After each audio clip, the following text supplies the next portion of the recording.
Lo tenía puesto por ahí a la pared, ¿no? ¿O todavía se siente frío?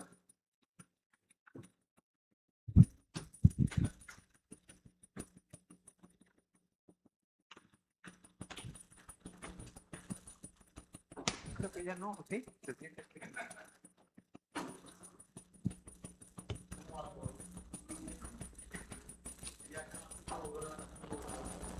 Sí, estaba prendido. Es que yo lo pongo desde temprano para conservarnos jóvenes. Hola, hola. Ah, bueno, tú eres micrófono.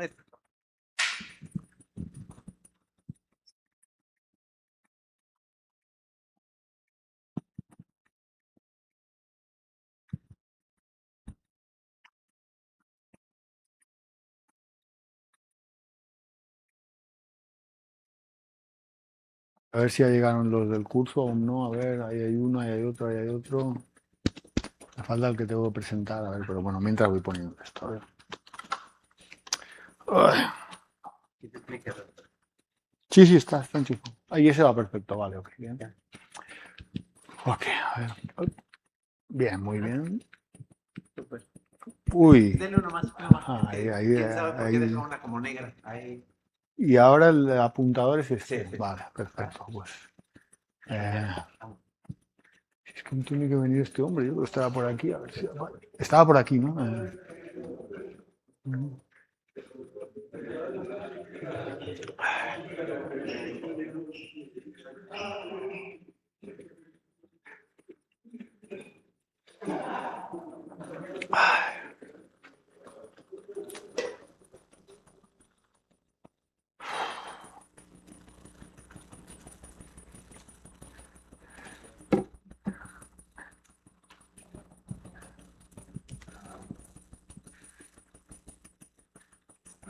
Good morning, and thank you for being here. It's a pleasure to introduce Dr. Pablo Roig, a researcher at Cinvestav since 2014. He obtained his PhD in physics from the University of Valencia and has carried research stays at several institutions in Mexico and Europe. His research focuses on particle physics phenomenology, particularly flavor and hadronic physics, and he has received several important recognitions, including the Premio de la Academia Mexicana de Ciencias en Ciencias Exactas 2019 y de Cátedra Marcos Moschinsky in 2020. He has published more than 50 papers in international journals with around 5,000 citations. Please join me in welcoming Dr. Pablo Roig. So, thank you. No, this is a bit weird because, okay, here you are. Okay, very good. So this is, all this is first to introduce you to João Pedro Dalpino. He's here, he's sitting in office 4A, and he will be staying with us for half a year. He's doing now a master in the transition to PhD with Diogo Boito, whom you may know from São Carlos University, near, well, São Paulo University also, it's nearby. I'm sure he will come at some point here to deliver a course on perturbative QCD, precise alpha S extractions and all that. For the moment, Joao is here doing very interesting computations of radiative corrections with these applications that I mentioned. So I don't know if you want to say something. If you don't want, you want, as you please. Okay.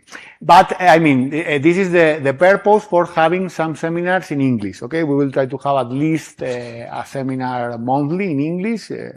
The more abundant they are, the better it will be. But at least we will try one. And this is the first of these seminars. Okay. Good. So this is just intended to be pedagogical. It's based on something that I was doing recently. In fact, while I was in Valencia in my last day. And the general motivation for the talk could be to think beyond what is traditionally done, right?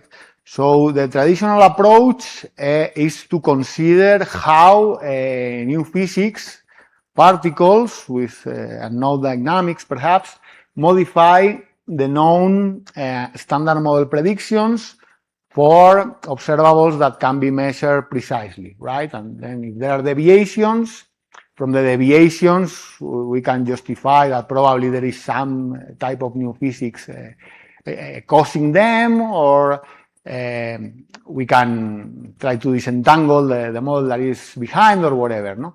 On the contrary, if there is very good agreement between theory and experiment, then we are setting bounds on this new physics, right? This is the traditional procedure, right? That has been successful for a while, right? But there is a genuinely new question that you can pose, and it is, could it be that there is indeed new physics, but that it is not causing at all a deviation from the standard model signal? This is the question, right? And in this case, I will discuss that there is, in fact, a solution, and I will also see what the possible implications of this are. This is no to say that this is happening, it is just something that is not forbidden, it's impossible, and I think it's interesting, okay? Right, so specifically this happens in this very well-known muon decay. What is the point? Okay. Muon decay, okay, the standard muon decay. So we know this happens through W's change, and then the only thing that we can measure is this electron, right? Then there are the neutrino and the anti-neutrino, but we don't measure this, okay? And we know it's pretty accurately described by the standard model, but there may be something else, okay? The traditional approach, historically, and also it is something that works very well, simplifying things, is to start from the effective field theory perspective. So this particle we know is too heavy compared to the scale of this process, that is the muon mass. So then we integrate it out, and we get to basically to the theory that was proposed originally by Fermi, that is point-like.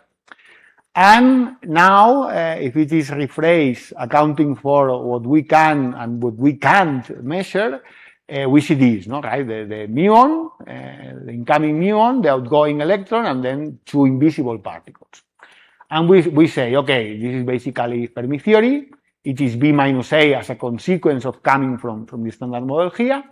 But we can understand it in a more general way from the low energy effective field theory that has other interactions, for instance, scalar, tensor. There may be also vector and axial with different weights, whatever. So this is generally encoded in the left, in the low energy effective field theory. This is also the traditional approach, no? And then this may induce deviations, and then you put bounds on the other interactions, right? But in addition to this, very well-known and widely applied, there may be something else, okay? There may be something else, particularly taking into account what is not measurable, okay? And this is the motivation for the talk, all right? So now, okay. Yeah, sorry. Yeah, okay, now we go to a standard model that we all know. There is some problem here, no? This is supposed to be, okay, SU3 here, and then it's hidden. And I cannot see it here either. Okay, it doesn't matter. Yeah, the SU3 is missing, and it's also shifted, but, but no problem. Okay, so this is described in this way. These are the matter fields, spin 1/2. These are the gauge carriers, the gauge bosons, and this particle is needed for basically all of them to have mass consistently with the underlying gauge symmetry. We don't know about the neutrinos, but for the rest, the Higgs is needed to provide them with a mass. Then there are different particles among the matter.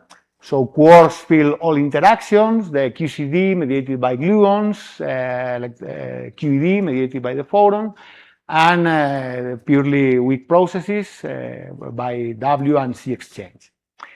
Then the charged leptons are not filling QCD, but are filling the others, the electroweak side. And finally, the neutrinos are only sensitive to the weak interactions. Okay.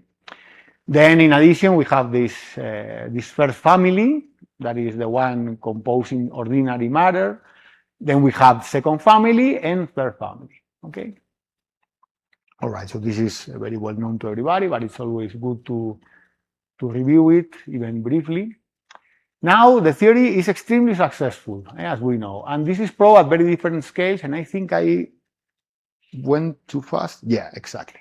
Because it's always good to start from the low energy side, that is the most precise one. So here, always it is very important to emphasize that the interactions are predicted within the theory. You know, Gage's theory is very predictive, and you only need to fix a few parameters to have everything under control, right? Particularly, something that you get from the symmetry, and specifically from the fact that the same irreducible representation need to have exactly the same gauge interactions, is the flavor universality. In our context, most of the time, lepton universality. So interactions of electrons and muons, to be specific, are the same with a given gauge boson, right? Of course, kinematics is different. Mass is 200 times different, right? But the coupling, the vertex, is exactly the same as a consequence of symmetry. Now, precision of measurements allows for verifying this to very high precision, particularly at low energies, at very high intensities.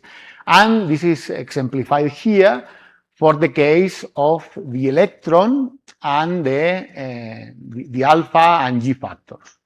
So if you want, you can obtain the fine structure constant from atomic measurements, from rubidium or cesium, with different results, but at an amazing level of precision. This is 1/137, and then it goes up to the 9 decimal point after that, after this 1/137. So we are talking about this, and difference here are at the level of 10 to the 8, no? in this here. So there is some difference between the rubidium and cesium extractions. On the contrary, you can take for granted the standard model and then take the also very precise measurement of the hydromagnetic factor.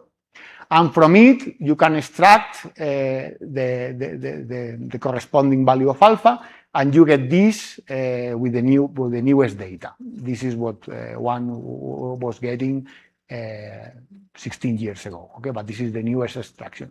You see that it's in quite nice agreement with the rubidium measurement, okay?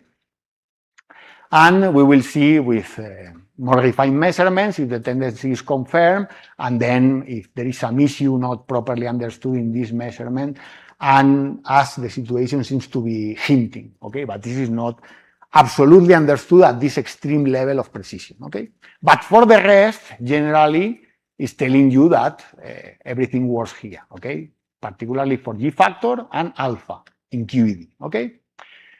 And the electron. Here it was the electron. Now, if you go to the muon, this is sensitive to new interactions, perhaps in a stronger way because of its larger mass, right? So it is also a very precise lab, and then we take advantage of this, right? This will be done in a moment, but before, let me also review that the precision pros of the amazing power of the standard model are not restricted to low energies, but also to, say, LEP energies and LHC energies, if you wish, right? So here, around and slightly above the electroweak scale, we have again confirmation. In this plot on the left, you can see several precision measurements, electroweak precision measurements related to the C width, the hadronic width at the C peak, the decays, the ratios of the decays into leptons or quarks, C polar symmetries in different colors, right? So the first were in green, and the second one in pink here. Now, these depend on heavy masses through radiative corrections, particularly on the top mass and on the Higgs mass. So you have sensitivity through these observables to these heavy particle masses, as shown by the green and pink contours here, right? In addition to this, you have the direct measurement. So this is the direct measurement of the Higgs mass, extremely precise at this scale, as you can notice. Also the top core mass. And then you also have the W mass measurement, excluding the CDF2 result, right? And you see that the mutual agreement is impressive, okay, at 1 sigma, but it's extremely good, okay? So it was working at the electron mass scale. It is working at the sigma scale, basically. And even beyond, if we go at higher energies, now this is Higgs physics, basically. And we can see, as a consequence of the precise pattern of spontaneous electroweak symmetry breaking, masses and couplings to the Higgs are strictly related.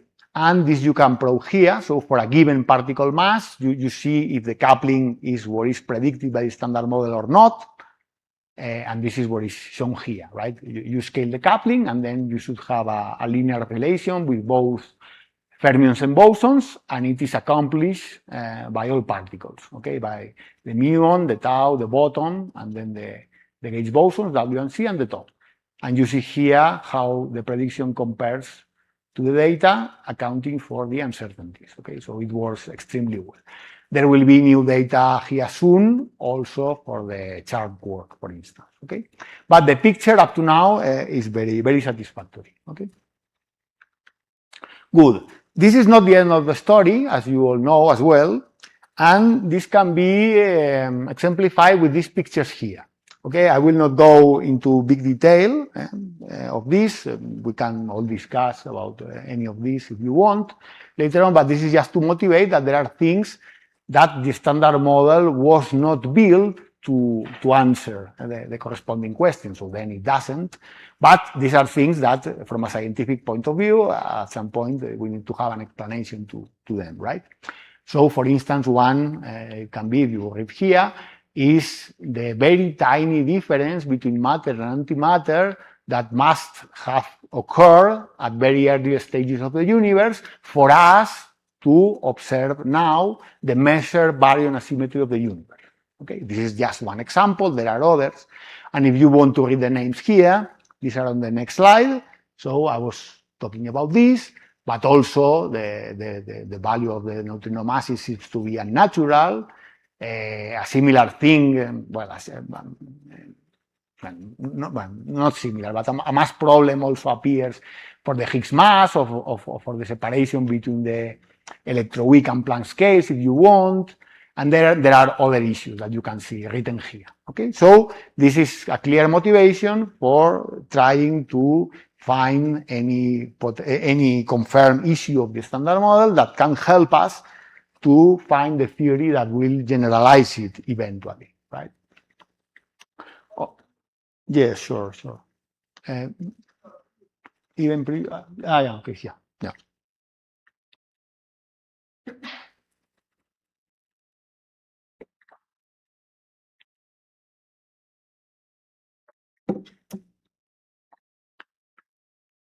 Some of these pictures are more illustrative than others. Some are more scientific, but it's just to...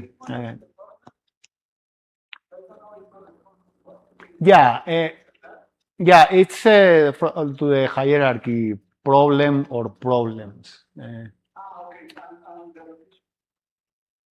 Gravitation and QFT should be, no, the other way around, should be this.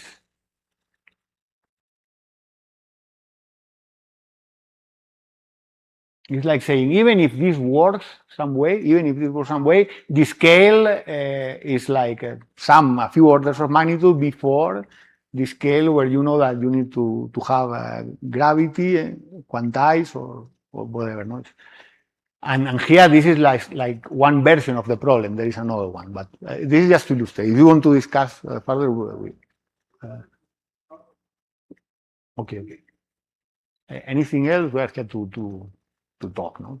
To Daniel, okay. In principle, we don't know about changing the scale of a little bit the same sense that Yes. there's no running immediately. Mm-hmm. The idea behind that, guy, Where? Here or here? no, Here. Okay. there's a line. Yes. No, yeah. Okay. What we more or less know is to treat gravity at the quantum level in the weak field regime, right? So with some approximations, whatever. This will not work universally, okay? But this we know. If you do this, then the predicted running could be this one, but this is also assuming that there will be an unification with the GAT. You don't know the GAT, but you know more or less how it could work. So there are a lot of assumptions there, but we don't know. What we know is this thing I told you about the quantizing it in the weak field regime, and also the effective field theory for low curvatures. And again, weak field limit. This is something that Manfred discussed, for instance, at the last meeting, Manfred Krauss, this type of thing. But we don't know everything. It's just simplifying assumptions, plausible simplifications, things like that. Okay, it's illustrative. Okay. Anything else? Yeah.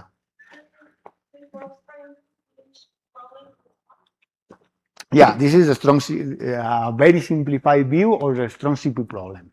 So if you want, one view of the strong CP problem is saying why the electric dipole moment of the neutron is so small, right? If you want to put it this way. If you put it this way, then you can have this picture, okay? Because then you destroy basically possible dipole in this configuration. So, and then again, it's an angle that is not theta QCD, but it's simplifying things in a toy-like way, but then I think it may be nice, no, but it's not accurate. Okay. Okay. Nothing else. Anything else? Okay. So we can come back later on, maybe. Okay. So yeah.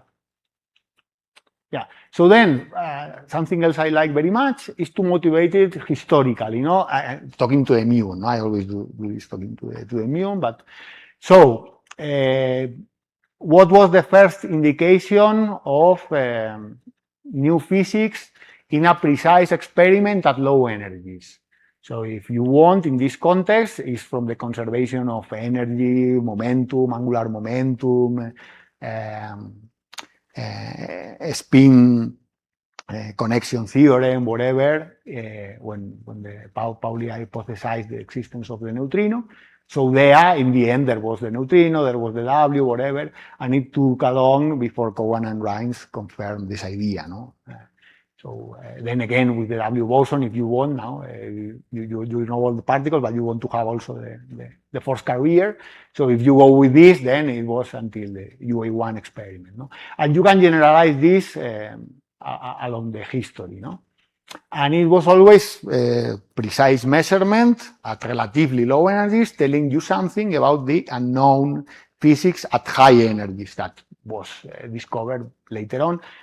In some occasions, it was almost immediate. In some others, it took a long while. Okay, so now our motivation could be, okay, maybe this is what I was typically saying, no, in my last seminar, whatever. Maybe the anomalous magnetic for the moment of the muon could be the new indirect evidence for new physics, right? This could be our hope, no? Here I'm not saying this. Here I'm saying something similar. Now it's maybe muon decay, that was already at the beginning, is now, no, can be interpreted similarly. Okay, so I didn't change the slide, but the idea is the same. Okay, yeah. Yes.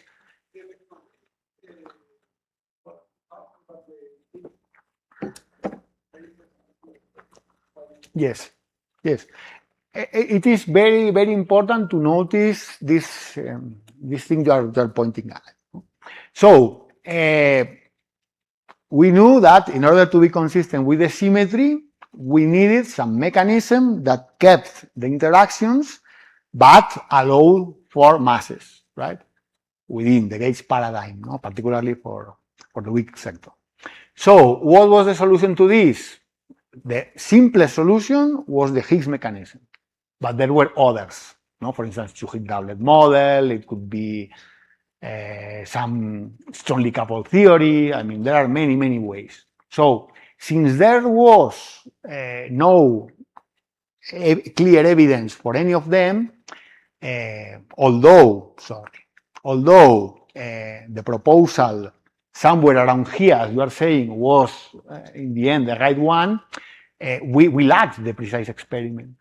So the precise experiment here came quite later than the proposal that was basically right according to our present knowledge. But even though it was the simplest, the most natural, whatever, there could be others. No? So it was essential that LEP made its work.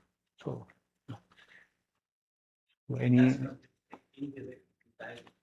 exactly. Yes. But I mean, this is not to neglect the importance of the theory development, but the experimental is absolutely needed. No, that's the Question is, the Higgs mechanism was proposed way before it was developed. No. Way before, no. No, I mean the first founding paper of the standard model is Glassow's paper. No, Glassow's paper is still without mass, so it's just interaction.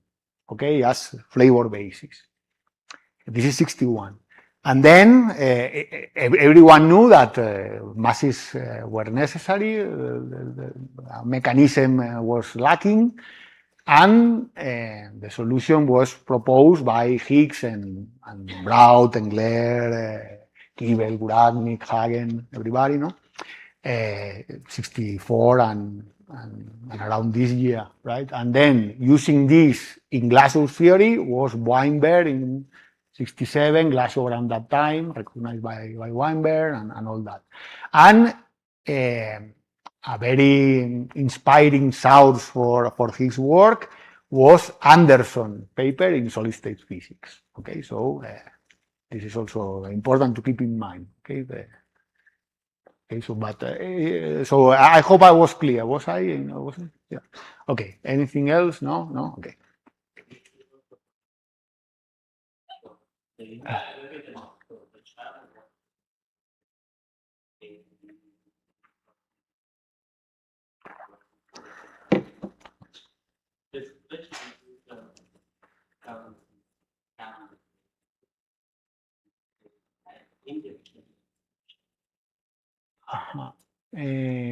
Yes. No. I understand. I see your point. So, yes.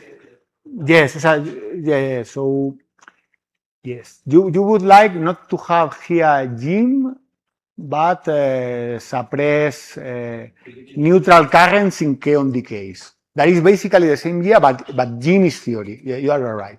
Yes, I agree. I will correct it. Okay. It's basically the same year, but I mean, to be consistent here, it should be exactly this. Okay, thank you. Anything else? Were you all following this discussion, students? Yes.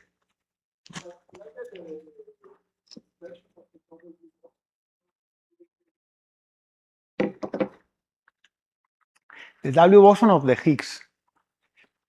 Yeah, again, there are other mechanisms. It is again one Higgs doublet, two Higgs doublets. It's more or less the same discussion as here. Yeah, it could be, but there are other alternatives. Yeah, for instance, it could be strongly coupled. It could be, now I forgot the name of, how is the other possibility? I forgot now, of giving mass to spin one fields. But there are others, so it's not direct connection. Also. Okay, anything else here? No, for a moment. Okay, so. Okay, so now we restrict a bit to our problem. So Fermi constant is important. I always emphasize this. It is a, if you want to see it this way, you can. It is a fundamental parameter of the standard model. And even beyond this, there are 4 fundamental interactions as far as we know. Then historically, this is the first one, the fine structure constant. Then there is the strong coupling. This is very strongly dependent on the scale. So here we will take for reference 1 GeV, okay? That is only it's around the scale that is relevant to what we will be discussing, because I will be discussing muons, but occasionally referring or extending to taus, and then this scale is like in the middle, okay? We can take it. So then at this scale, this is order 1, so extremely strong. G Fermi, it has energy dimensions, so at this scale is very weak, and it encodes the strength of the weak interactions. All right, if you want to see it this way, again, I insist. If with gravity, you see that it is completely negligible for our everyday problems, okay, in high energy physics. Natural system of units is adopted. Okay, so the Fermi constant is defined using the muon decay, right? So you have the muon decay, and you identify the inverse of its lifetime with its total decay width, okay? If you do this, then you know the expression in the standard model. It is G Fermi squared without this GF mu decay, okay, because there will be other possibilities later on, so we specify this. And then it has the typical energy dependence that you can, on the muon mass to the 5th power, that you can derive just on dimensional grounds. This factor comes from phase space, and it is basically this, plus radiative and mass corrections that are needed, of course, of the precision that has been attained. So, if there are additional channels here, including non-standard invisible particles, meaning that muon can go to electron and neutrino, anti-neutrino, but also to electron and a pair of invisible particles, as we are hypothesizing here, then as a consequence, the GF that you would get from muon decay would be larger than the real, if you want, than the real G Fermi. That is the one that comes from the mostly underlying theory, or the underlying theory that is the standard model. So in this case, what can be the size of these invisible channels? A rational way to fix it, I tried to write it here, but it's not properly displayed. So what I wanted to write here is this decay. So this is a forbidden decay, so muon to electron, and instead of having here anti-electron neutrino and muon neutrino, it is the converse one, okay? This one violates both electron and muon flavor numbers, okay? So this decay is highly suppressed in the standard model by neutrino masses, so unobservable at all practical levels. If you go to the PDG and search for it, the limit is 1.2% at 90% confidence level. Properly written, it is a lepton flavor violating decay. And there are 2 similar limits to this. One is direct search, the other is translating a result from neutrino physics. Both results come from Los Alamos, relatively old experiments, but very precise at that time. And the limits are 1.2 in one case, 1.8 in another case. This doesn't change anything for our discussion here. So you can take this limit, and this limit will give you how important can be these possible effects, okay?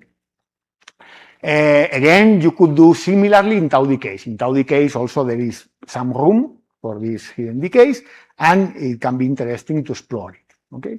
But I stick to the muon now.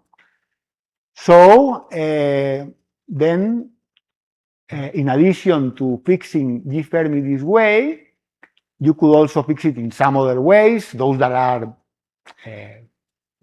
relatively low in precision, then it's not worth to consider them, but for the others, I will mention them. Here, this comment, relative corrections are always accounted for. They were displayed here, but they will not be in the following. So one possibility is to go to semi-leptonic U to D or U to S decays, okay? So in this case, the observables are proportional to this thing.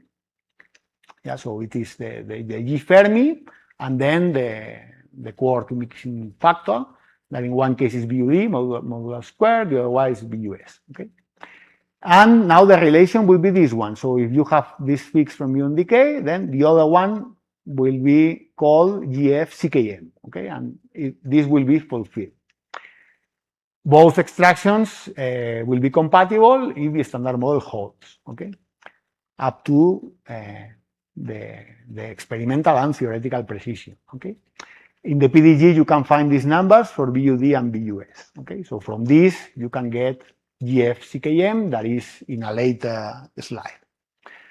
In addition to this, so this is the second definition, okay? This is the definition that comes from CKM unitarity. Of course, there will be another contribution from BUB, but this is negligible for current precision, okay? BUB is so small that you can neglect it here as I did, okay? Now, another definition is to use electroweak parameters. So at tree level, you know that you can define G Fermi from this relation here, okay, in terms of the coupling and the W mass, and also equivalently in terms of the vacuum expectation value of the Higgs field. You account for relative corrections, and then you get some of these parameters from the fits to the electroweak precision observables. This will be dubbed GF electroweak fit, logically, right? There are other relations that are also useful. So in addition to write this, you can write this expression here. And now you see that alpha, the weak mixing angle, and the W mass are appearing. And also this one where you don't have the W mass, but the more precisely measured C mass, okay? When it turns to fixing this from data, there are two types of inputs that are giving the stronger constraints, and these are the asymmetries in the decays at the C peak into leptons, and this asymmetry, but also taking into account the forward-backward asymmetry, right? So these are the two observables. The dependence on the weak mixing angle is different. Here, the relevant quantity is this 1 minus 4 times sine square of the weak mixing angle. This is basically 0. It would be 0 if this was exactly the 1/4, but it's not 1/4, it's around that. And if we call this x, that is a small quantity, then the first type of observables are linear in x, and the second type of observables are quadratic in x, okay? From the global fit, you can get this GF electroweak, as I was emphasizing, okay? So these are the three different definitions. Now, you can compare, sorry about that again, you can compare the three different values that you get from either definition. So this is from muon decay, this is the most precise extraction, this is the number you get here. You can't see the uncertainty, okay? This is some dot there, but the uncertainty is smaller than that. The dot is there so that you can see it. Okay, this is the measurement. Now you have the one that you can get from CKM. Maybe this is too small and you don't see it. This is the CKM. So it is this number with this uncertainty. Okay. And finally, the third precise extraction is from the electroweak fit, and this is this number. You see that they are not in agreement, and since this is the most precise one, we can refer the others to this one, and this is a 2 sigma deviation, this is a 2.3 sigma deviation. Now, what can we do if we allow for this possible decay into invisible modes? Just to amuse ourselves, if you want. Okay, so if you do this, this is around %, you are allowed to move consequently GF in this band here. Okay, all this gray shaded region or whatever. Okay, and you notice that doing this, you can go, for instance, and make this agree to this determination. But you can go way beyond. Okay. We will see later what happens if we demand that this determination is shifted such as to agree with the CKM result. Okay, we will discuss what the implications of this would be. For doing this, you will need a 0.1, around 0.1%, around per mil decay into these invisible modes. Okay, but this we will discuss later on. If you do this, then what would be the uncertainty of the corresponding result? So, in principle, muons are as precise as now, basically. This won't change much.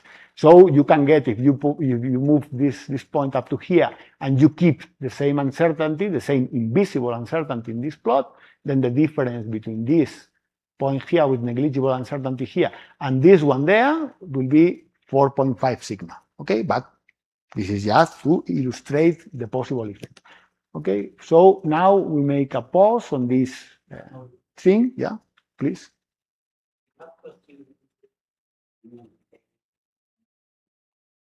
Yes.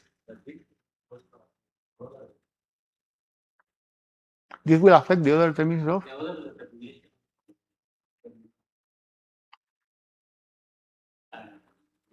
No. No. As I have defined things very carefully, so this will affect GF mu decay. This is a coupling of muon. Yes, sure. Yes. Yeah. But assuming this, it will only shift this one. Okay. We will discuss later on how possible, feasible is this. No, but assuming it, it will go this way. Okay. Okay. So now we ask ourselves how likely is that this happens. Okay, that we have this decay, including a pair of invisible particles that remains unobserved. And for this, we'll recall the theory. I like this very much. I always do in the electroweak course and whenever I can in other places. So this is the extremely well-known Michel distribution, and it is the double differential distribution of this muon to electron and a pair of neutrino decay, neutrino antineutrino decay, in terms of the two variables. One is x, that is the reduced energy of the electron, so that x goes between basically 0 and 1. Okay, it is not exactly 0 because the electron mass is much smaller than the muon mass, but it's not exactly 0. Okay, but this is a very small number, so it goes between a very small number and 1, x, and the other variable is theta, that is the angle between the parent particle, the muon in this case spin, and the final electron, generally the final charge electron momentum. Okay, so this is the angular information is encoded in this angle here. The distribution, apart from some overall constant, including what will give you the Fermi eventually, no, but here we've been very careful, okay, and we name it according to the process where it appears. Okay, so if it is muon to electron, this has indexes mu e, and this is what I call GF mu decay. Okay. But we can have tau to mu, tau to electron, and they don't need to be the same in a general theory. If there is gauge symmetry, it's another stuff. But generally, they can differ. Okay, so we have a polarization independent function, that is this f of x here, and a polarization dependent function, that is this a of x here. F of x depends on two Michel parameters, the so-called Michel parameter, that is rho, is the most important one, and then the low energy parameter, that is eta. On this other side, we have an overall dependence on psi, and the third Michel parameter, and the fourth Michel parameter comes inside A, it is delta, so that psi delta is the fourth dependence that you have there. Very small here, I'm quoting the today known values of these quantities the precision matters. So for instance, for rho, it is like 3 parts in 10,000, things like that. Others are measured much less precisely. It is important to note that the most accurate determination of eta doesn't come from muon decays, but from tau decays. From tau decays, if you assume lepton universality using at the same time muon decays into muons and into electrons, you get the most precise determination, and it is quite interesting because the determination from muon decay allows for some deviation. It doesn't reach 2 sigmas, but there is some deviation between standard model prediction that is 0. You see it here, it's 0. And the measurement within uncertainties, but the taus forbid this, okay? According to taus, agreement is very good. So, all in all, the agreement between the standard model predictions here and the measurements there is very good, okay? Right. So, as I said, let me emphasize it, Michel parameters in metahead boxes are characterizing completely the distribution, okay? Yeah, please. Yeah.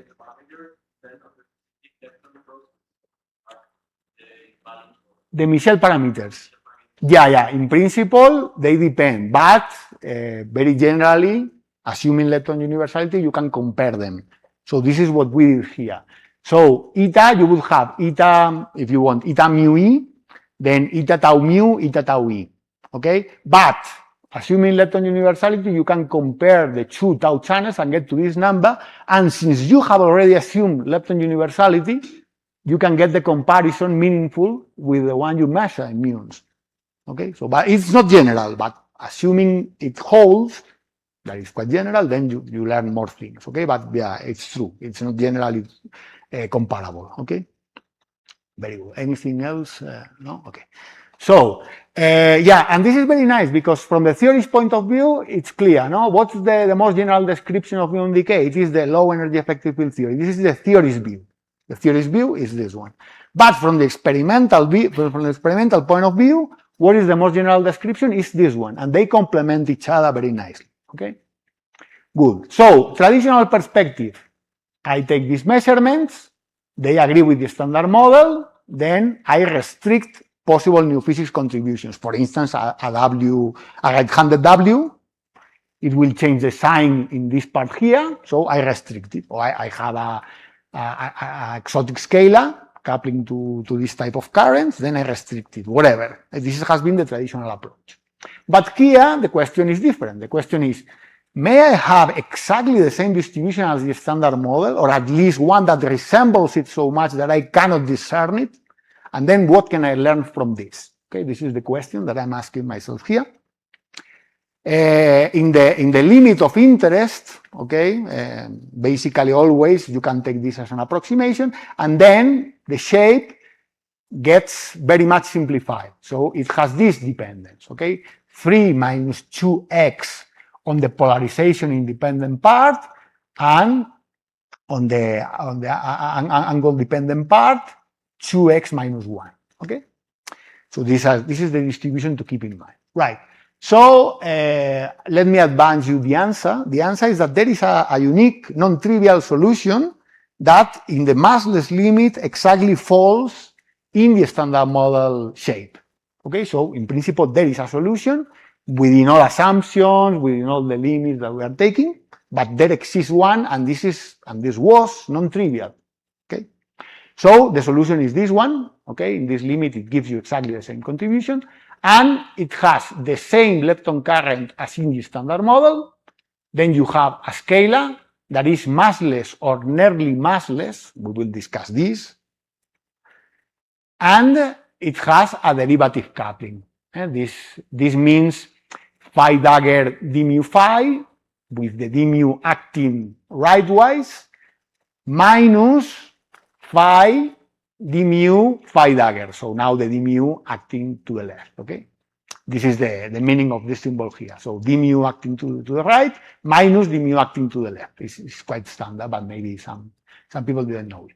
Okay, so this type of interactions are not first proposed within the answer to this question.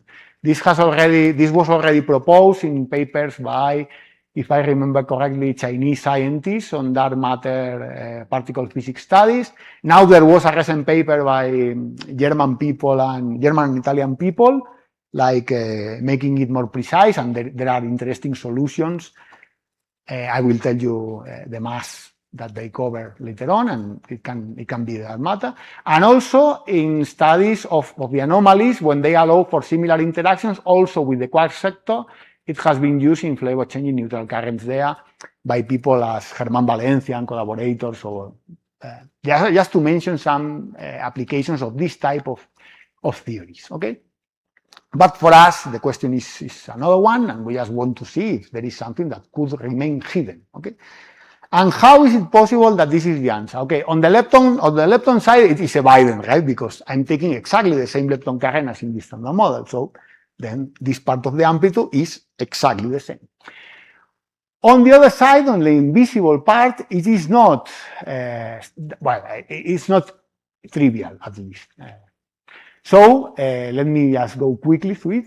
So this is the Lagrangian, okay, of the Fermi theory adapted to be the standard model low energy limit.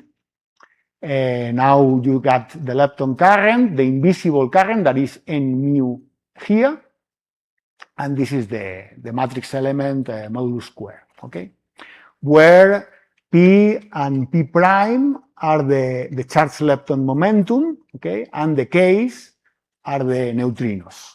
Right? Now here, it is again the same lepton current. Now the dependence on the other side is on R mu, because of course there is this derivative coupling with a minus from the application of this operator. So it depends on this R mu, that is the difference of the two K's that now are, of course, the momenta of the invisible particles here. Okay? There are these phi's. Okay? Now, as a consequence, the structure of the matrix amplitude moduli square is not immediately something that will give you the same observable as the standard model one. Okay, so you work it out a bit more. And you see that in the end, the key feature is that once you integrate over phase space, I recall how the integration over phase space done. So this is the general integration. You have an auxiliary momentum Q here. That is the momentum that connects the lepton current with the invisible current. This is the definition of Q. Then again, P and P prime are the neutrinos momenta, and the K's are the invisible momenta. So once you do this integration in two steps using the familiar Cullen's trick, if you do this, then either integrating the neutrino currents here or the invisible currents there that depend on R mu, the key point is that in the massless limit, there is basically everything is related, and you can see where do I have this written? Here. That everything, these R, when it comes square, is again Q square. Q is the same momentum that is appearing here as the momentum connecting the visible and invisible sectors. And after the integration, everything falls into the transverse structure that is the one perpendicular to the R mu here. So after integrating the phase space and in the massless limit is where you get that the other parts also compensate in such a way that they are exactly identical up to an overall factor that can always be absorbed in your definition of the constant giving the interaction here or here, right? So this is the key point, okay?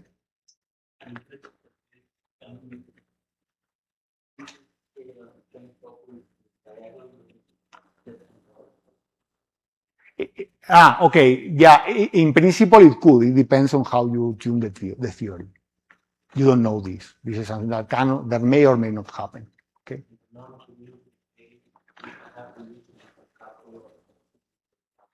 Mm-hmm. Well, yeah, we discussed this. Yeah, we discussed this very much in a similar context in Marcela Marin's thesis. So this was basically mu to E, and in this case we were interested in a spin one particle because there it's very tricky.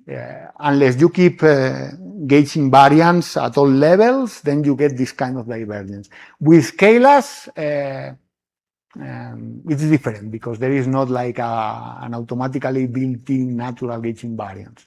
But yeah, this depends on the type of particle, whatever. But since this is scalar, the answer is not fixed. It's like model dependent or whatever. But with spin one particles, it's quite definite. Okay. Yeah. Yes.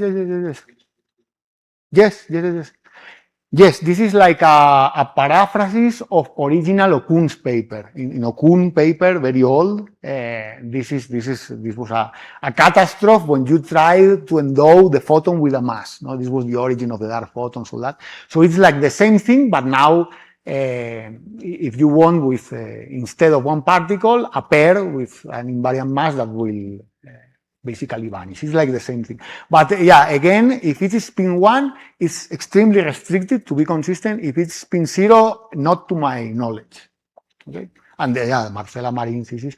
On the theory side, Marcela Marin. Here, on the experimental side, I mean, not in muons, but in closely related taus, this has been explored by the work here, by the group here, okay, by Edward and Ivan students. Particularly, I remember Marcela Garcia, Alejandro de Ita, other people have worked on this and made very big improvements. Johan in the last stage also, thank you. Yeah.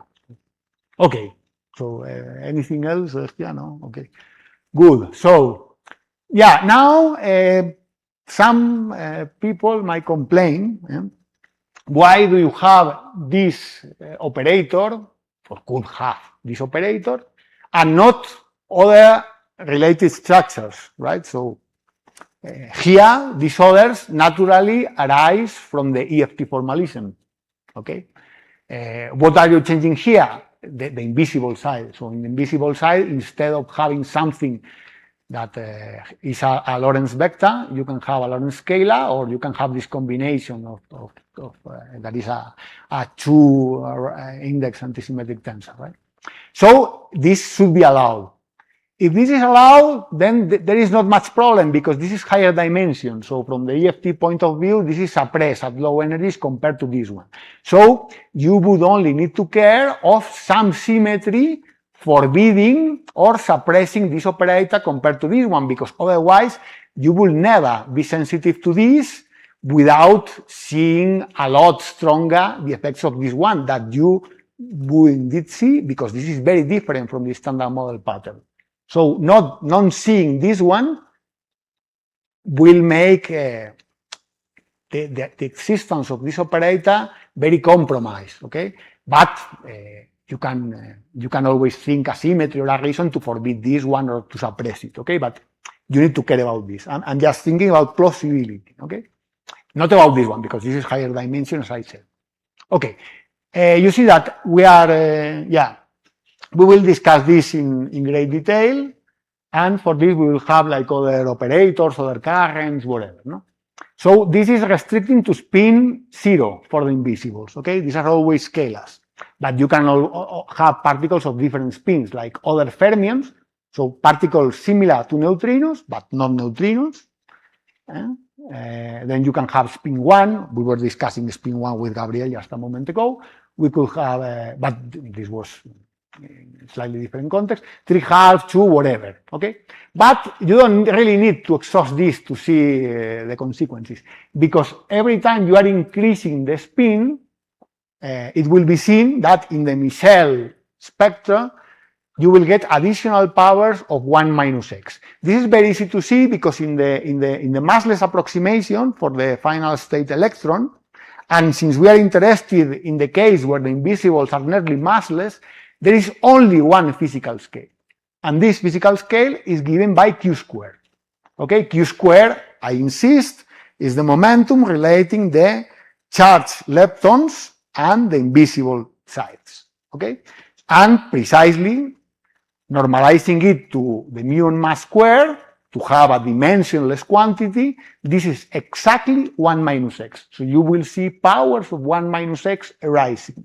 And every power will make it more and more different from the original standard model distribution. Okay, very good.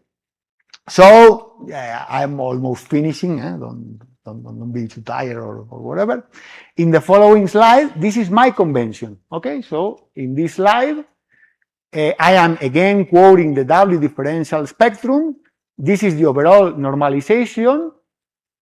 Okay, this is the sum of the left-handed and right-handed couplings that are appearing in all structures. For instance, this scalar, this is vector, this is tensor. This is the sum. And then in the polarization dependent part, you will have the difference, okay, normalized to the sum because you have put this as an overall factor that is naturally appearing only here, okay? So this is the function generalizing the f that I had before. This is the function generalizing the a that I had before. And I am using two indexes. One is s for the spin of the invisible particle, starting from 0 here and then going this way. And then the other index is a, that is giving you the particular structure of the operator here. So for instance, here it is scalar vector of tensor within spin 0 invisible particles. Okay, these are the meaning then of S spin and A type of interaction. Okay, and written in this way. Right, so now we go to the big table, I guess. Yeah, this is the big table. And what is the, I mean, you only need to really to look to two lines, okay? So then it's only for completeness that is shown.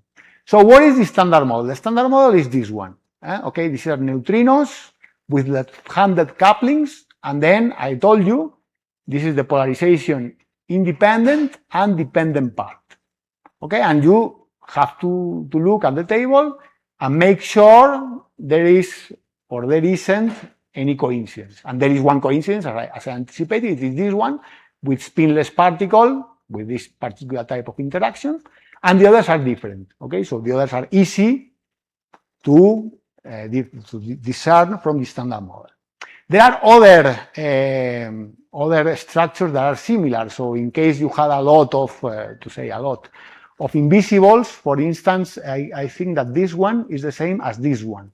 So having spin 1 invisibles with vector interaction is the same as having spin 3/2 invisibles with vector interaction. Okay, but I mean this is just even more a curiosity that what I am discussing as the main message. But it so happens. Okay, good.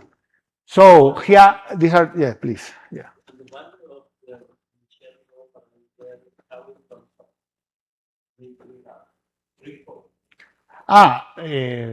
well, it's because the structure is a bit peculiar. Once you take the spectrum and you put it exactly in the way that defines the Michel parameter, then you get this number. I can move back and show it.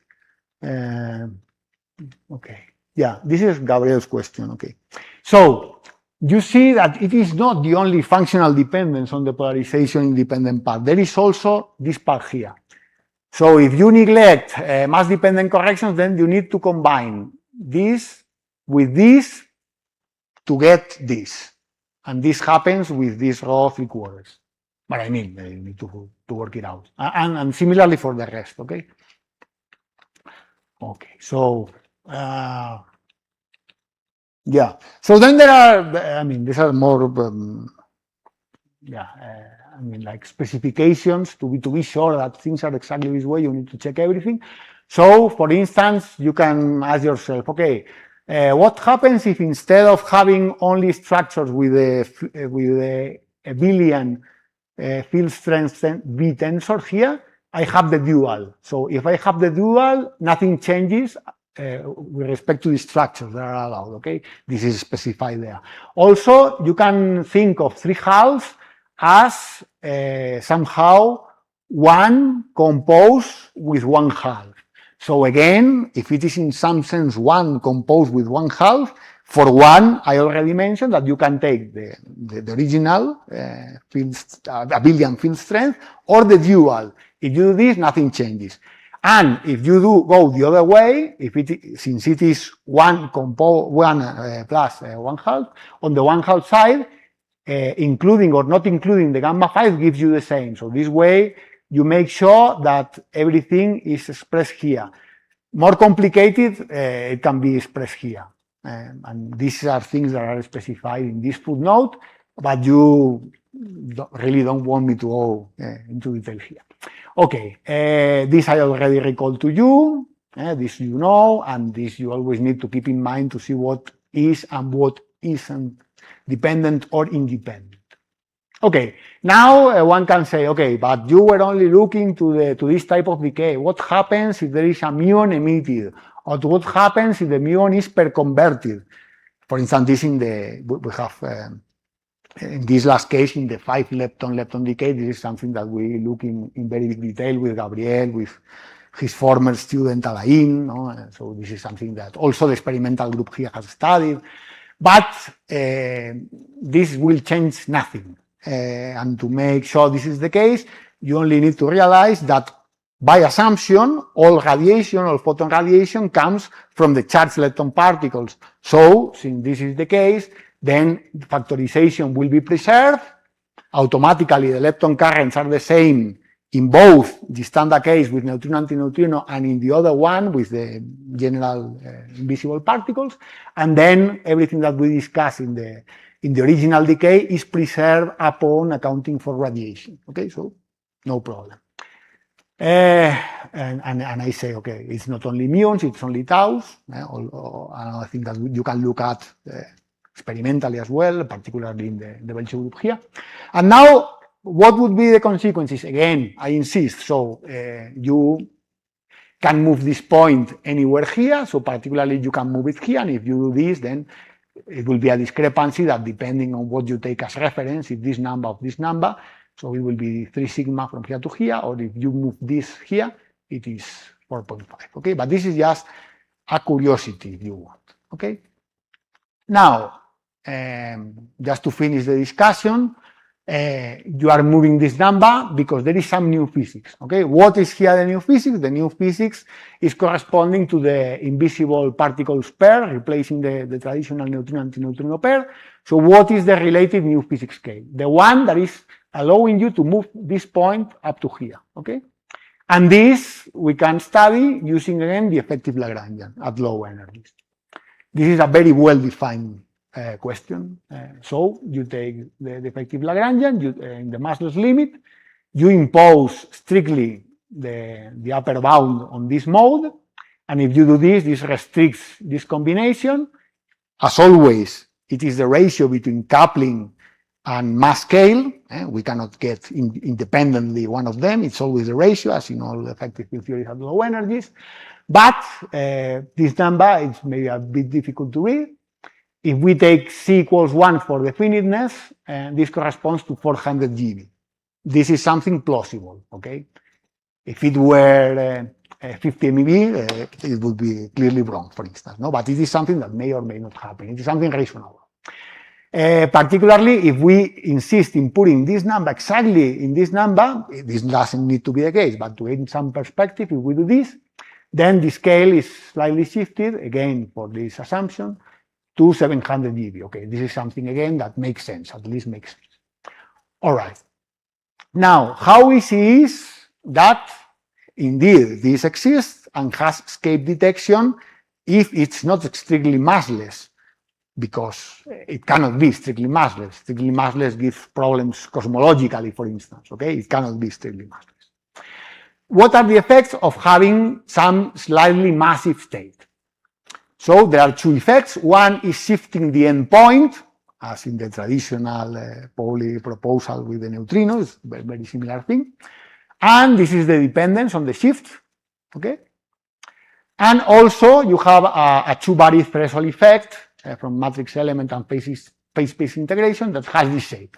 So everything is very well known, and you can study this. You can go to the experiment and do a dedicated search. This, of course, hasn't been done so far because also the experiments are typically old on this.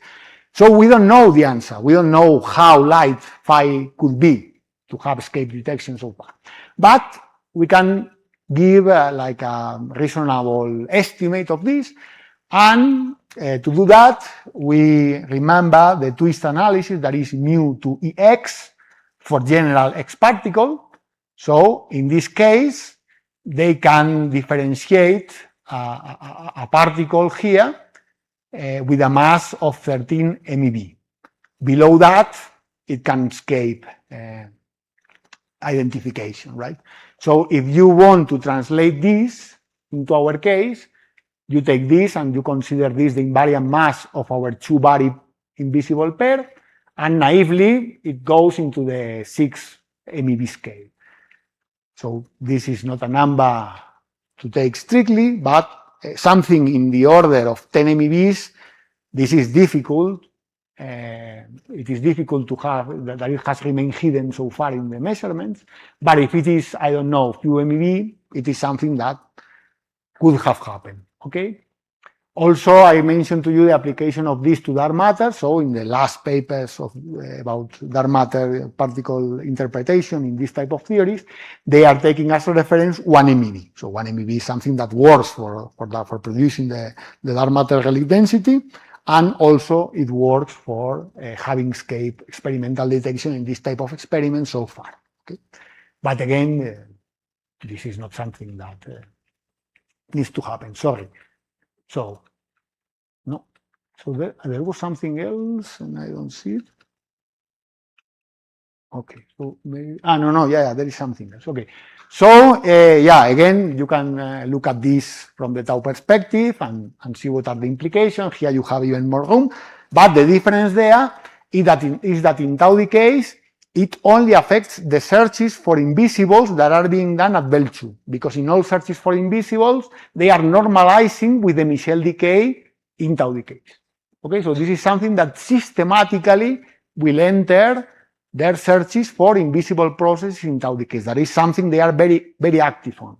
Okay, so it's something that people should care. Okay, but it doesn't give you a direct implication on G Fermi, no? That is generally important in the standard model context.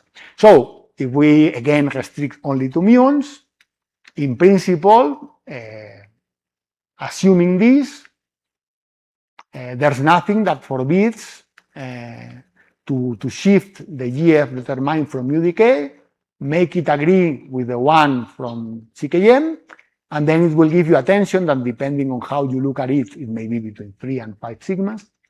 And this can be interpretable in terms of order TV new physics in two ways. Okay, one way I show it to you. One way it is required that there is extra space in muon decay to produce a pair of invisibles. So this is one type of new physics that allows you to move this determination of yes towards this one. Okay, the corresponding scale is slightly below TV. But then, if you want everything to agree, you would need another type of new physics shifting the GF determined from the electroweak field. This I have not discussed, because this is a high energy phenomena from my point of view. This is something that needs to be done in a different setting. If this happened to be the case, that is quite unlikely, I assume, but in that case, you would need a different type of new physics moving this with a different origin, and this is another story. Okay? Very good. So, summarizing, I have started from here and say, okay, this basically gives me the description, but there may be something else that cannot be accommodated within the typical low energy description, because there are additional low energy degrees of freedom that need to be active in your treatment. Once you do this in a particular way with a different effective field theory, as I have shown, there is some solution that can remain hidden in measurements, and this will have some implications at this scale that I discussed here and that is summarized in this statement. And this is basically all from my side. We can keep discussing. Thank you.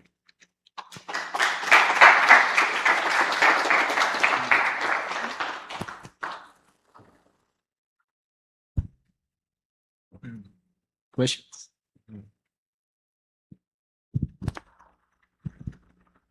Thank you again. Can you explain to me again the GF in high energy? Why is it shifted? No, it is not shifted. I mean, if you want,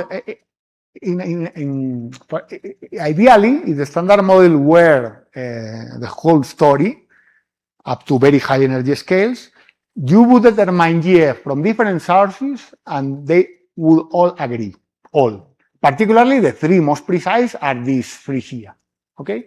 But doesn't seem to be the case, okay? The present situation is this one here, okay? So what do you do to make them agree? So I have examined one particular way of proceeding here in this seminar. According to it, we can move this one and make it agree, particularly with this one. We can move it within this band, but if we want, we can make it agree with the CKM determination, okay? Assume for a moment this is the case. So if this were the case, then we would have two different low energy determinations in agreement. Then the high energy determination would deviate from them. Then we will need extra new physics shifting this one, because in a complete theory, all determinations need to agree. Yeah. Okay? But about this, I have not discussed because it's another matter. Okay? I'm not saying this happens. I'm saying if this happens, then we will have this. It's just like logical consequence is probably everything false, but just to see what could happen. And also, this was interesting because, I mean, there are other things that there are some anomalies that come and go, whatever, so you have to examine everything. No? Well, another question is the other two determinations of GF with the CKM and the other is the Yes, see, it's electroweak fit and electroweak fit. CKM behaviour. Well, I don't know. Could be like, for example, I can see the error bars, right? That, Yes. They are not compatible Yeah. at all. Could be also that we are not considering some statistical error that could increase that bars. Yeah, there can be anything. I mean, there are many possible explanations. For instance, this number is obtained with the current PDG procedure, and this may be debated. So how do you get this number? If I move back a lot, but there are not many slides, so I will get there quickly. Okay, particularly if this works. No. Sorry, I went too fast. Sorry about that. Yeah, here it is. Okay.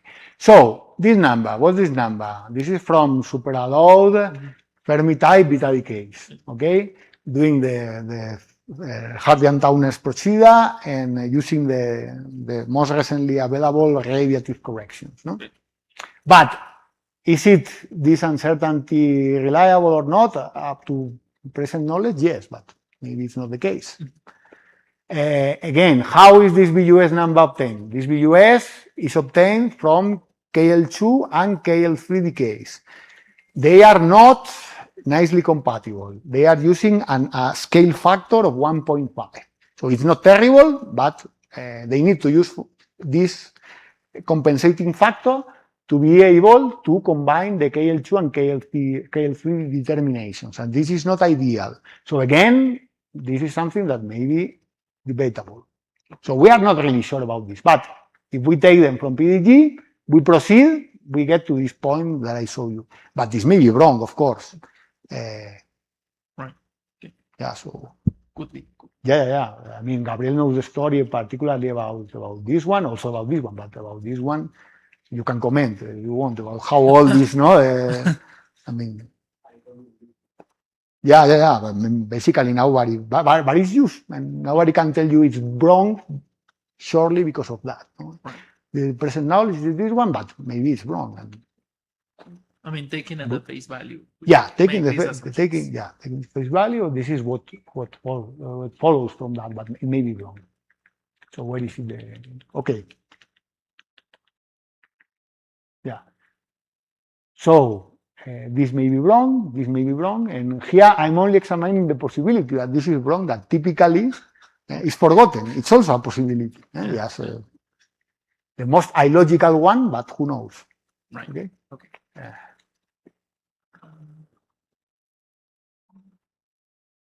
Are we fine? If there is no one, I can do another one. Yeah. Okay. It's just actually like a question that is when you have like the all the like the what is it like the The operators. no that you have like a lot of images. Yes. The motivating on Yeah, the on the motivating. BSM. Yeah, I this just one. wanted to Yeah. ask about the one in the top right. Why are there straight lines? Yeah, so these are the quantum evolution of the fine structure constant, their generalizations. Okay. So you have it for alpha properly scaled to be compared to the other quantities within a GATT formalism. Then the same for alpha S and the same for the alpha weak. Okay. If you do this within the standard model, they almost coincide, but they don't. Okay. This is log scale. So this is the triangle. Okay. So they don't. But if you allow for some new physics, then relatively easily you can make them coincide. And this is the classical famous example of allowing for some supersymmetry at order TB or something like that. Then this is broken at some other scale, and you can make them coincide at some scale that is around 10 to the 15 GeV, a bit less than that, something. But this is just illustrative. There can be other mechanism. It's not tied to supersymmetry. This is just an easy way to say to make it work. Right. But it can be something else. But we wish, no, this unification happens. It's like. Well, like what? Like they do like a correction to move them all? Yes. You have the renormalization group equation. So within the standard model, the evolution is this one. If you have additional particles, then other terms enter these equations, and then you can make them agree at some point. Right. And how that's compatible with how we measure it? Like in the sense that we, Yeah. I mean, like I'm saying like very naively probably. That the left one is like the measurement we have, let's say. Yes. And the right one, how we make them shift exactly like it's like the mathematical artifact or like or measuring another thing that make them move. No. QFT tells you if you measure this at one scale, then you run it at whatever scale you want, and this is a prediction of the QFT, unless there are new degrees of freedom appearing. And whenever they are, then you need to incorporate them in the RG. Okay. But otherwise, you know this precisely. And this question is very interesting because this explicitly shows that we only know how this works up to here. Where is LHC? More or less here. So we know up to here. From that point on, we don't know if there is new physics, new symmetry, whatever. It changes. It may change dramatically the lines. Okay. So this is extrapolating deeply into the unknown. Oh, right. Okay, so it may be deeply wrong as a consequence. Okay, so but I mean it's something motivating and things like that. No? So okay. Thank you. Daniel. Corrections match the same behavior in the Mitchell distributions. You Uh-huh. mean soft, yes. other couples soft of neutrinos or invisible scalar ones? Or Yes. No, yeah, I see your point. Yeah. Okay, so yeah, Gabriel also remembers this very well. So where is this equation? No, yeah. Okay. So yeah. So I'm always making a lot of simplification. So here, these are the Michel parameters, assuming you only measure or you only know the parent particle spin. Okay, first simplification. You could also know the final state particle spin. In that case, there are additional Michel parameters that I'm not showing here. There are additional structures here that I'm not showing. So this is one thing that I simplify. Another thing that I simplify is that when you have a photon, either real or pair converted, there are other structures with corresponding Michel parameters that appear.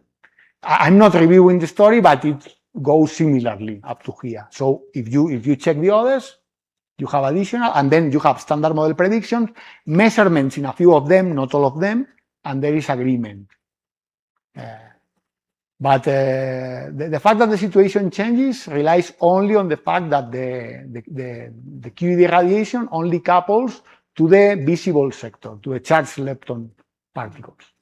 So then it just trivially factorizes, and then what you have obtained for the Michel process, it applies automatically for the others. Okay. So those are corrections like the usual electroweak 1 plus delta that is written in too many papers. But there are radiative corrections, but then you can measure these same parameters from different distributions, because you have more functions that you can measure, but you have also different new parameters. And it is the same story in something more recent that you may remember when you allow for massive sterile neutrinos. That this is one mass thesis that we also work out together with Gabriel. So in this case, you have different access to the same parameters and new parameters. But the story is always the same. There is a standard model prediction, and for many things that are not measurement, but for the few of them that you have measurements, the precision is less good, but the agreement is extremely accurate. Right. Thanks. Thanks. So we done. We are.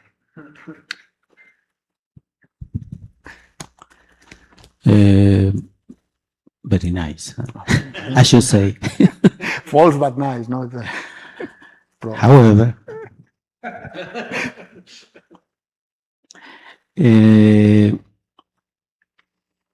well, can you put again your slide where you show the 3 determinations of the Fermi constant?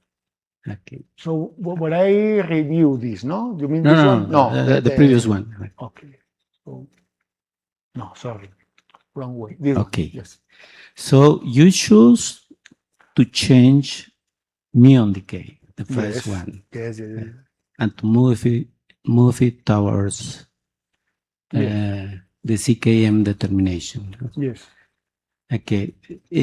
In my view, the CKM determination, given the structure of the of the hadrons, should have an enlarged error and no problem in the discrepancy. But, well, this is the present status, what PDG shows. Okay. What I learned in my PhD is that usually you have to determine the fundamental constant from the cleanest place you have. In this case, the muon decay. Yes. And so I would expect that the GF doesn't move, and the other ones move. But assuming that you need new physics to, for example, for such kind of scalars to explain that the dark matter problem, then of course this question could be relevant. Well, assume this is the case. Now I don't understand if this is, of course, an effective interaction. It's not a fundamental one. But in principle, you can insert this and have the lepton flavor violating decay, for instance, tau into 2 muons and an electron, and have a loop of scalars. Yes. And this should be very should be restricted very much. Yes. But from the is this compatible? Is my question. Yes. So let me go first to your first statement. I fully agree, and this gives me the opportunity of saying how this started, no? Because it's very interesting to me. Because I never think this way. I never think the way I have explained. So how is it possible that I started thinking of this problem? So it was in a Bell-2 theory week, no, or however it's called, that I was invited to review some things on tau physics, and we were some people there discussing. And then the question there was to what extent our current knowledge of Michel parameter measurements is limiting the searches for invisibles in Bell-2. That was the question.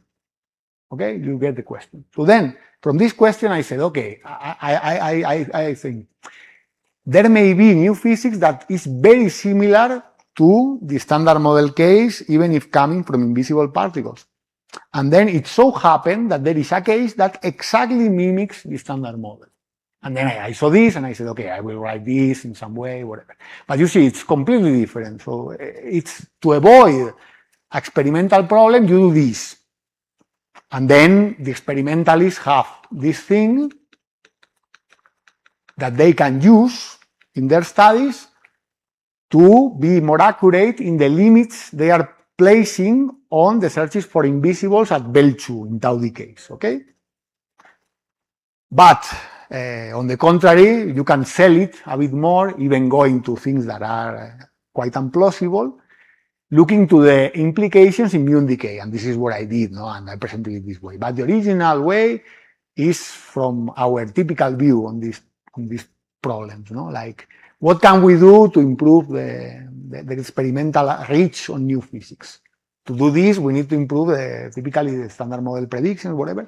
But in this case, the pollution may come from the knowledge or from the accuracy in which you have measured and you have verified that Michel distribution is exactly the standard model one. So then I was checking this, like giving some table or whatever to check the possible uncertainties in Michel decay propagating to the searches for invisibles, but it turned out to be a complementary view, and I have been focusing on the complementary view for muons, okay?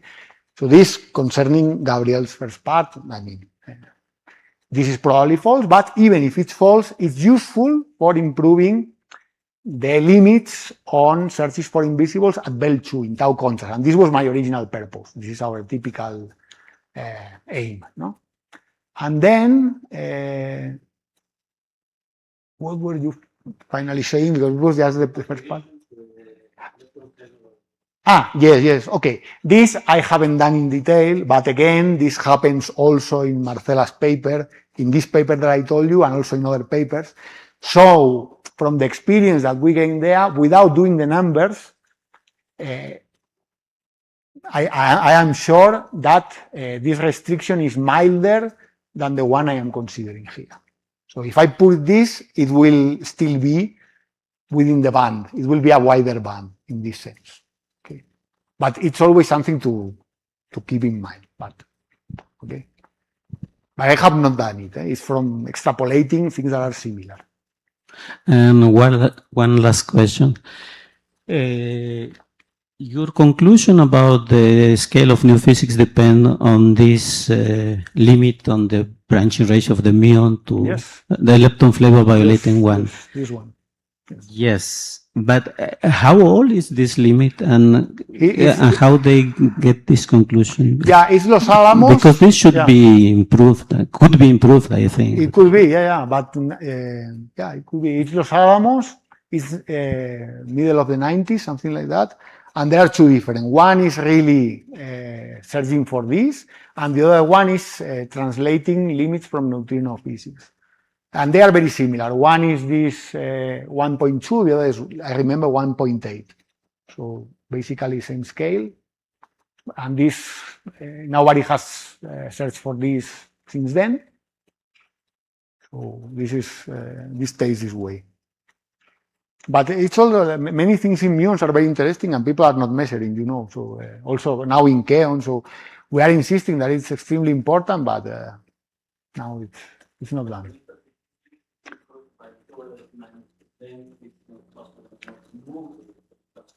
Exactly. This is exactly the implication. So if you improve it by 1 order of magnitude, you would still have room to do what I was discussing. But if it's improved by 2 orders of magnitude, then you don't, as you have stated. So it has implications as Keons, but measuring this is also always important. But now it's a bit, for this is 1.2%. To get to here is 1 per mil. So anything restricting beyond that would rule out making this exactly aligned with this, but still, if you want to be at 1 sigma, even 2 orders of magnitude would allow you for that. So power is always an experiment.